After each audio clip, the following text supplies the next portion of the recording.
Right then, this week the Super Formula Light is at Suzuka. Very fun circuit. Look out for tyre wear. Let's crack on with the guide.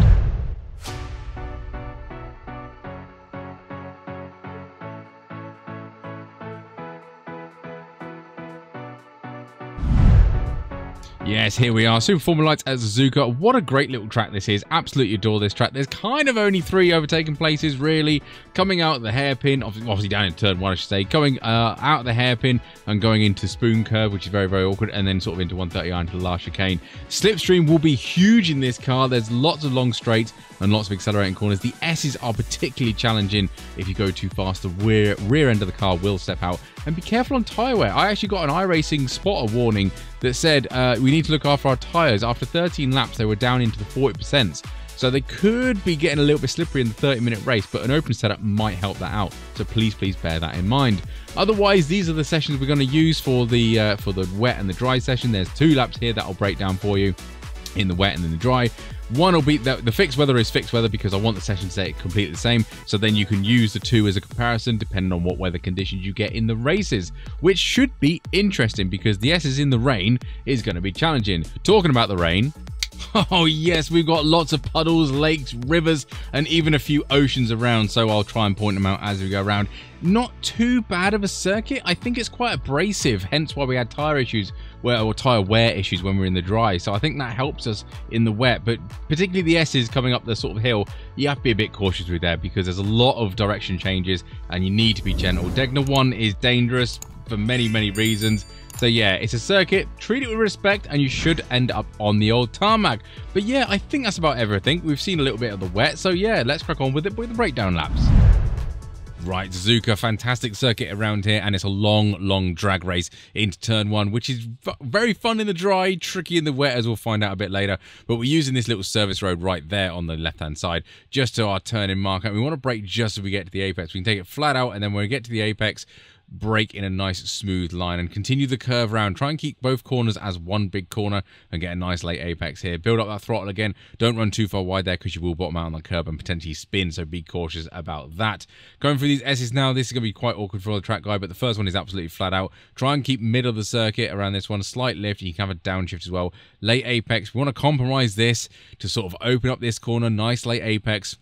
We want to keep as far left as we can on this one, mid to left circuit on this one, and then we want to again try and compromise this one. Hug that curb as best you can without unsettling the car. Easy on the throttle. Try and stay sort of mid to right-hand circuit at this point because this is the corner we want to get right. This is the corner that leads onto the full throttle zone, as I like to call it. So we want to take that corner flat out without running too far wide because, again, that gravel trap out there does appear quite quickly, and if you hit it, you end off into Narnia.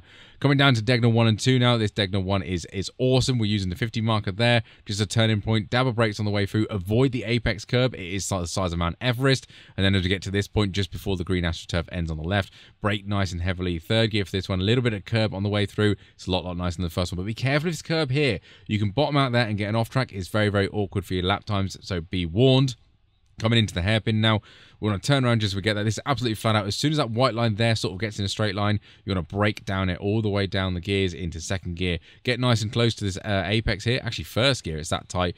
Get a nice late apex. Increase that power nice and smooth and gently without avoiding any wheel spin. And use a little tickle of the curb there on exit. Getting through this S's now is absolutely a piece of cake. It's flat out. Just try and minimize your steering input and minimize your racing line to try and shorten the distance as best you can. Slipstream will probably be a thing into this spoon curve. Again, this is very much like turn 1. This one, try and keep it as one corner. So braking just off that service road, probably that dirt patch just there. Brake down a cog, down 2 cogs again. Little tickle of the curb. Be careful again about running wide because you do not want to brake here on this curb. So just before the curbing ends there on the right, we want to be careful. We want to be tarmac on the braking zone, and we don't want to be getting on the curb. Late apex when the curb ends. You see, look at the understeer there. I get on power just a bit too early on that one. I should have left it a little bit later to get the run down to 130R now. But just be careful about braking on that curb. It is treacherous, and you will bottom out the car as well. So you just go straight on. It's awful. 130R, don't even worry about it. It's absolutely flat out. So at the 50 marker that's appearing about now, that's our turning point. Nice and smooth on the steering wheel. Absolutely fine. We'll probably be able to take that too wide as well without too much issue. You look at the space there I leave on the outside without too much trouble, so bear that in mind. 100-meter board just after it and before the bridge, so probably about halfway between the two. Brake nice and heavy, and you want to come all the way down the gears again. Take loads of curve for this one because we want to keep as far right as we can. We want to be as smooth as we can on this one, which is a little bit of a mistake on my part. and we do snap a little bit as well coming through there, but we want to try to get a smooth application of throttle through there. Keep nice and tight. That's pit entry if you need to, which hopefully you don't, but we can keep the line nice and short and keep it nice and tight for the start finish line, which is there, and that's our lap done and dusted. Onto the rain. Oh, the spray. Another kettle of fish. This is right. So we are coming down the middle of the circuit this time because we want to keep off the rubbery line because it is treacherous. And we're kind of using the same point, but we're using it differently. We're actually starting to brake at this point. So brake nice and easy, nice and gently. Avoid that giant lake there on the apex as always. Try and go to the outside here, but be careful of getting on the rubbery stuff there. Delicate instruments, delicate inputs into the throttle here and steering wheel and everything. Try and keep it going as best you can. That's the best way I've found it through there. It is sketchy. You will spin out. Try and go through there the best you can. These S's are absolutely okay, so we go through this puddle. Dangerous it seems, but we go through it as straight as we can, and then we go long curve, big lift through here on the outside. Don't worry about getting anywhere near the apex. And again, I'm on the apex for this one, but I'm going slow, and I'm using the outside now to try and rotate the car as best we can. We come to this one, and we want to go all the way to the outside. Again, big lift on the throttle and avoiding the sort of the car's width on the inside. You see the car is stepping out slightly, just getting a little bit too leery. And again, same principle with this one as well. Try and stay off the racing line because there is a giant river on that one. You see that? I get a little bit too close. Big snap. This is why I include these, so you know where the treacherous is. I need to be wider in that corner, so be cautious about that one. This one, same principle. Try and keep as wide as you can around here. Avoid the river on the apex curve. There is plenty of grip out there if you need to find it. You see that's a much wider line and a much more settled car going around there. It is a sort of an open corner, but the car didn't snap at all, so you need to take that into consideration. Degnan 1 is pretty challenging, to be honest. Just after the 1 meter board that's disappeared off screen. Brake nice and easy. Again, you want to try and miss the curb and puddle that's there as well, and try not to run too far onto the rubbery side of the circuit. You can get a nice snap of oversteer. Again, brake at this point. You see I'm coming away from the racing line here to try and get the braking zone. I can go slow enough through this bit so I can go on the rubbery side. Again, be careful of the snap. Try and predict it the best you can, and then I've got too much on throttle there as well too quickly, and that's giving me another snap of oversteer. Coming up to the hairpin.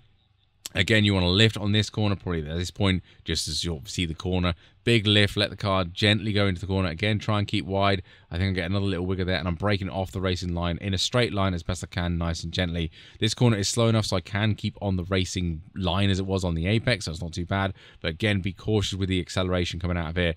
It's a slow corner. You're putting a lot of power through the rear wheels, well, considering the car, and you need to get it smooth, otherwise you will spin out. These ones are absolutely flat out, just a slight lift of confidence there throughout. You should be absolutely fine, but further on in the race, you should be absolutely fine coming through here.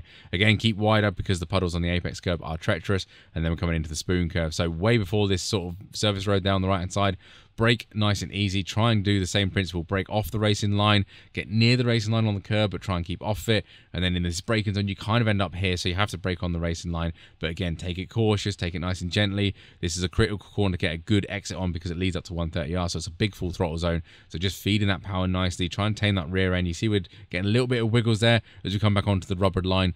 But be cautious and you should be absolutely fine. This wasn't too bad. It looks terrifying, but this in the wet wasn't actually too bad. The car was very predictable. You knew when the slides were coming, so it wasn't snappy and things like that. I found this circuit quite nice in the wet, to be honest. 130R, way before the 50-meter board. We're braking down into fourth gear. Again, you can kind of keep on the racing line and predict the understeer because then you get grip sort of on the exit as well. So you're absolutely fine through that. As long as you brake down into fourth, you should be golden. And then because we're coming through here slow, we can actually use a similar braking point, probably the 100-meter marker. And we're braking off the racing line as always. We want all the grip of the dirty side of the circuit. Bring it back onto the rubber side before you turn in. This is slow enough that you can go through there, so you're absolutely fine.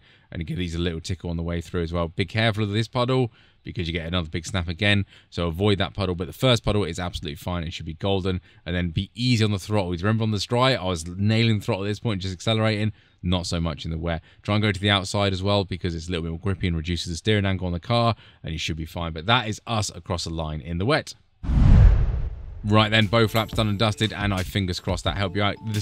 Watching it back, the wet setup here did seem absolutely terrifying, but it wasn't that bad. All them slides I've left in there because it was one of my faster laps anyway, which is surprising. There's more time for me to gain.